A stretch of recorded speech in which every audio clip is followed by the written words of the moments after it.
მოგესალმებით ეთერშია დასოტევის საინფორმაციო გამოშვება დღის მთავარ სიახლეებს მარია მელიავა გაგაცნობთ.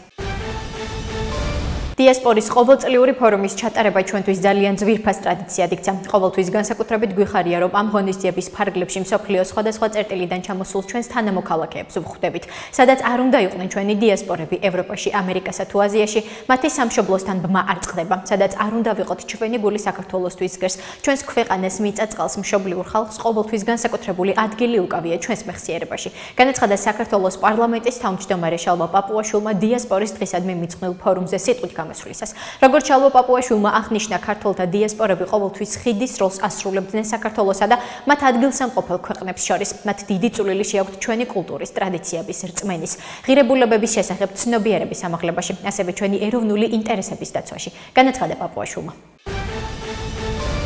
ყველაფერს გავაკეთებთ იმისათვის, რომ რაც შეიძლება მეტმა ადამიანმა მიიღოს სამშობლოში დაბრუნების გადაწყვეტილება, სადაც მათ ცხოვრების სათანადო პირობები და ღირსეული სამსახური უნდა დავახვედროთ. ამის შესახებ საქართველოს პრემიერ-მინისტრმა ირაკლი კობახიძემ დიასპორის დღისადმი მიძღვნილ ფორუმზე სიტყვით გამოსვლისას განაცხადა. პრემიერის თქმით, შარშან სამშობლოში დაბრუნებული თანამოქალაქეების რაოდენობა ქვეყნიდან გასულებისას მცირედით, მაგრამ გადააჭარბა. საზღვარგარეთ მცხოვრები ჩვენი თანამემამულეები მთელ მსოფლიოს აცნობენ საქართველოს უნიკალურობას და ჩვენს ტრადიციებს და კულტურას. შესაბამისად, მათი როლი ჩვენი ქვეყნის განვითარებაში ძალიან დიდია. მოხარული ვარ, რომ სულ უფრო მეტი ადამიანი იაზრებს ამ მისიის მნიშვნელობას, განაცხადა კობახიძემ.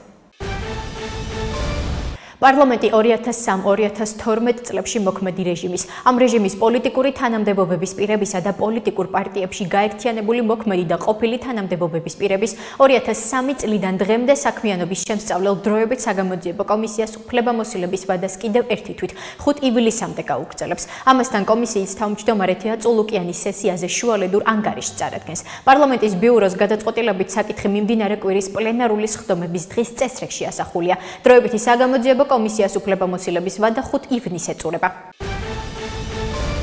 არაერთმა საელჩომ გააკეთა თავის დროზე მელიას დაკავებასთან დაკავშირებით სამარცხინო განცხადებების შემდეგ სტრასბურგის სასამართლომ დაადგინა, რომ სახელმწიფო მოქმედებდა სამართლის პრინციპების სრული დაცვით, თუმცა ამასთან დაკავშირებით ბოდიში არავის მოუხდია, მეტიც კადრულობენ და იმავე იმეორებენ 3 წლის თავზე ზურა ჯაფარიძესთან დაკავშირებით. ამის შესახებ პრემიერ-მინისტრმა ჟურნალისტებს განუცხადა. მისივე თქმით, დიპლომატიური კორპუსის განცხადებებიდან ჩანს, რომ ყველაფერს მართავს Deep State და ეს არის ძალიან სამწუხარო რეალობა, განაცხადა ირაკლი კობახიძემ.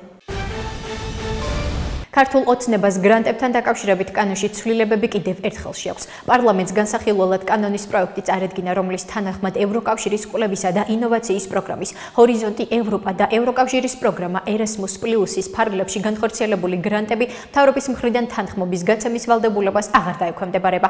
კანონ პროექტის ინიციატორები ქართული ოცნების დეპუტატები არიან. ინიციატორთა მხრიდან მოთხოვნილია მისი დაჩქარებული წესით განხილვა. ცნობისთვის, ქართულმა ოცნებამ გრანტების შესახებ კანონში შეიტანა ცვლილებები, რომლის მიხედვით გრანტის გაცემისთვის აუცილებელია მთავრობის ან მთავრობის მიერ განსაზღვრული უფლებამოსილი პირის ორგანოს თანხმობა. თანხმობის გარეშე გაცემული გრანტის მიღება აკრძალულია. გიორგი ბაჩიაშვილს 2025 წლის 26 მაისს საქართველოში იძულებით დაბრუნების შემდეგ წამების რისკი ემუქრება. ამის შესახებ საერთაშორისო იურიდიული ფირმის Amsterdam & Partners-ის განცხადებაში აღნიშნული. ბატონი ბაჩიაშვილი საერთაშორისო იურიდიული გუნდი გამოიყენებს ყველა შესაძლო სამართლებრივ გზას, რათა საქართველოს პასუხი აგოს ბატონი ბაჩიაშვილის საქმეში ჩადენილი უკანონო ქმედებებისთვის. გააპროტესტოს საქართველოში მართლმსაჯულების მიმდინარე დამახინჯება და მოითხოვოს კომპენსაცია ბაჩიაშვილის თვითნებური დაკავებისა და არასათანადო მოპყრობისთვის. აღნიშნულია განცხადებაში. იურიდიული ფირმის მტკიცებით ბაჩიაშვილის წინააღმდეგ საქართველოში წარმოებული სასამართლო პროცესები თავისთავად წარმოადგენს სათანადო სასამართლო პროცესის ძირითადი სტანდარტების დარღვევას და ის არის უფრო ფართო ნიმუშის ნაწილი, რომლის მიხედვითაც პოლიტიკურად დაკავშირებული პროკურორები და მოსამართლეები რეჟიმის ოპონენტების გასაჩუმებლად და გავლენის დამოუკიდებელი ცენტრების დასაშლელად გამოიყენებიან. ცნობისთვის, სახელმწიფო უსაფრთხოების სამსახურის ინფორმაციით სუსმა 2025 წლის 26 მაისს განხორციელებული ანონიმური შეტყობინებით წითელი ხიდისა და სადახლოს შორის არსებული ეგრეთ წოდებული მწვანე საზღვრის მონაკვეთის მიმდებარედ წითელი ცირკულარით ძებნილი და მსჯავრდებული გიორგი ბაჩიაშვილი დააკავა. საქართველოს შინაგან საქმეთა სამინისტროს ინფორმაციით ბათუმში საპროტესტო აქციის მონაწილე ძლიერის საქართველოს ახალგაზრდული ორგანიზაციის წევრი ლუკა ნაცულიშვილი ადმინისტრაციული სამართალდარღვევის ფაქტზე დააკავეს. უწყების ცნობით გამოძიება 173 და 176 მუხლებით მიმდინარეობს, რაც წვრილმან ხულიგნობასა და პოლიციელის კანონიერი მოთხოვნისადმი დაუმორჩილებლობას გულისხმობს. არსებული ინფორმაციით ბათუმში საპროტესტო აქციის მიმდინარეობისას რამდენიმე პირს შორის სიტყვიერი შელაპარაკება მოხდა.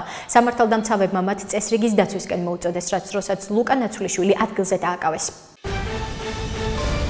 რუსეთის საგამოძიებო კომიტეტის ხელმძღვანელმა რუსეთის ფედერაციის სახელმწიფო დროშის შეურაცხყოფის ფაქტზე გამოძიების დაწყების ბრძანება გასცა. ამის შესახებ განცხადებას რუსეთის ფედერაციის საგამოძიებო კომიტეტი ტელეგრამის არხზე ავრცელებს. რუსეთის ფედერაციის საგამოძიებო კომიტეტის ცნობით ალექსანდრ ბასტრიკინმა გამოძიების დაწყება მას შემდეგ ბრძანა, რაც მედიაში ინფორმაცია გავრცელდა, რომ საქართველოს რესპუბლიკაში მუსიკალური ფესტივალის დროს ერთ-ერთმა შემსრულებელმა რუსეთის ფედერაციის სახელმწიფო დროშა შეურაცხყო.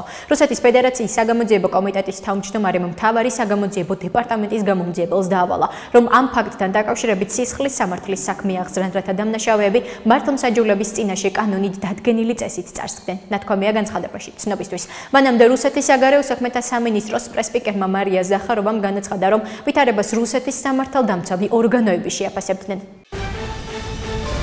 შინაგან საქმეთა სამინისტროს ცნობით თბილისის პოლიციის დეპარტამენტის დიდუბე ჩუღურეთისა და ძველი თბილისის მთავარი სამმართველოების თანამშრომლებმა სხვადასხვა დროს ჩატარებული ოპერატიული ღონისძიებებისა და საგამოძიებო მოქმედებების შედეგად ნარკოდანაშაულის ბრალდებით 3 პირი დააკავეს. უწყების ინფორმაციით განსაკუთრებით დიდი ოდენობით ნარკოტიკული საშუალების უკანონო შეძენა შენახვის დამზადების, გასაღების მომზადებისა და მცდელობის ბრალდებით 1983 წელს დაბადებული რუსეთის ფედერაციის მოქალაქე ტშ 1998 წელს დაბადებული აკ და წარსულში ნასამართლები და ამჟამად პირობითი მსჯავრის ქვეშ მყოფი 1992 წელს დაბადებული გწ დააკავეს. დანაშაულები 20 წლამდე თავისუფლების აღკვეთას ითვალისწინებს. აღნიშნულია შინაგან საქმეთა სამინისტროს მიერ გავრცელებულ ინფორმაციაში.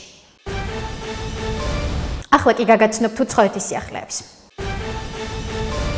თურქეთის საგარეო საქმეთა მინისტრი უკრაინას ეწვევა. ამის შესახებ ინფორმაცია სააგენტო როიტერსი ავრცელებს. როიტერსის ცნობით თურქეთის საგარეო საქმეთა მინისტრი ჰაკან ფიდანი, რომელიც სამუშაო ვიზიტით მოსკოვში იმყოფება, მიმდინარე კვირაში უკრაინას ეწვევა. თურქეთის საგარეო საქმეთა მინისტრი კიევში ვიზიტის ფარგლებში უკრაინელ ოფიციალურ პირებს შეხვდება და სტამბოლში რუსეთის დელეგაციასთან გამართული მოლაპარაკებების შედეგებს განიხილავს. ცნობისთვის, ჰაკან ფიდანი მოსკოვში რუსეთის პრეზიდენტ ვლადიმერ პუტინსა და უკრაინასთან მოლაპარაკებებისას რუსეთის დელეგაციის ხელმძღვანელ ვლადიმერ მედინსკის შეხვდა. ამერიკის შეერთებული შტატების პრეზიდენტი დონალდ ტრამპი მოსკოვის წინააღმდეგ სანქციების მიმდინარე კვირაში დაწესების შესაძლებლობას განიხილავს, რადგან ის იმედგაცრუებულია რუსეთის პრეზიდენტის ვლადიმერ პუტინის მიერ უკრაინაზე თავდასხმების გაგრძელებით და სამშვიდობო მოლაპარაკებების ნელიდებით. ინფორმაციას ამერიკული გამოცემა ინფორმირებულ წყაროებზე დაყრდნობით ავრცელებს. ერთ-ერთი წყაროს თქმით, შეზღუდვები სავარაუდოდ ახალ საბანკო სანქციებს არ მოიცავს, თუმცა განიხილება სხვა ვარიანტებიც, რათა რუსეთის ლიდერი აიძულონ მოლაპარაკებების მაგიდასთან დათმობებზე წავიდეს, მათ შორის 30 დღიანი ცეცხლის შეწყვეტის შეთანხმებაზე, რომელსაც უკრაინა უჭერს მხარს და რომელსაც რუსეთი დიდი ხანია უარყოფს. გამოცემა წერს, რომ შესაძლოა ტრამპმა ახალი სანქციები არ დააწესოს და მოლაპარაკებების პროცესი მიეტოვოს. იმ ადამიანების განცხადებით, ვინც ტრამპის მოსაზრებებს იცნობენ, ის დაიღალა სამშვიდობო მოლაპარაკებებით და განიხილავს, საერთოდ მიატოვოს ის თუ საბოლოო ძალისხმევა შედეგს არ გამოიღებს, წერს გამოცემა. პალესტინელი ოფიციალური პირის თქმით, ჰამასი დათანხმდა ამერიკის შეერთებული შტატების სპეციალური წარმომადგენლის სტივ უიტკოფის წინადადებას ღაზაში ცეცხლის შეწყვეტის შესახებ. ინფორმაციას როიტერსი ავრცელებს. გამოცემის ცნობით, ჰამასთან დაახლოებულმა ოფიციალურმა პირმა როიტერსს განუცხადა, რომ წინადადება, რომელიც ითვალისწინებს 10 მძევლის გათავისუფლებას და 70 დღიან ცეცხლის შეწყვეტას, ჰამასმა შუამავლების მეშვეობით მიიღო. წინადადება მოიცავს ჰამასის მიერ დაკავებული 10 ცოცხალი ისრაელელი მძევლის 2 ჯგუფად გათავისუფლებას, 70 დღიანი ცეცხლის შეწყვეტის და ღაზა სექტორიდან ისრაელის ჯარების ნაწილობრივი გაყვანის სანაცვლოდ. აღნიშნა წყარო, მისი თქმით, შეთანხმება ასევე მოიცავს ისრაელის მიერ რამდენიმე პალესტინელი პატიმრის გათავისუფლებას. მოლდოვის პრეზიდენტი მაია სანდუ საქართველოს მეხუთე პრეზიდენტ სალომე ზურაბიშვილს ანიჭებს რესპუბლიკის ორდენს, მოლდოვის უმაღლეს ჯილდოს. შესაბამისი განცხადება სანდუმ X-ზე გაავრცელა. საქართველოს ხალხის სიმტკიცის პატივსაცემად ვანიჭებთ რესპუბლიკის ორდენს, მოლდოვის უმაღლეს ჯილდოს პრეზიდენტ სალომე ზურაბიშვილს. მისი ლიდერობა და ერთგულება დემოკრატიული ღირებულებებისადმი შთაგონებას გვუმატებს, წერს სანდუ. დონალდ ტრამპი მიხვდა, რომ პუტინმა მოატყვა. ამის შესახებ საფრანგეთის პრეზიდენტმა ემანუელ მაკრონმა განაცხადა. ვფიქრობ, პრეზიდენტი ტრამპი მიხვდა, რომ როდესაც მას პრეზიდენტმა პუტინმა უთხრა ის მშვიდობისთვის მზად იყო, მან მოატყვა. განაცხადა ემანუელ მაკრონმა. საფრანგეთის პრეზიდენტმა იმედი გამოთქვა, რომ დონალდ ტრამპი სიბრაზე მოქმედებაში გადაიზრდება. ვნახეთ, რომ დონალდ ტრამპმა სიბრაზე გამოხატა. ახლა იმედი მაქვს, რომ ეს მოქმედებაში გადაიზრდება, აღნიშნავს საფრანგეთის პრეზიდენტმა. ასეთი იყო მიმდინარე სიახლეები მომავალ შეხვედრამდე.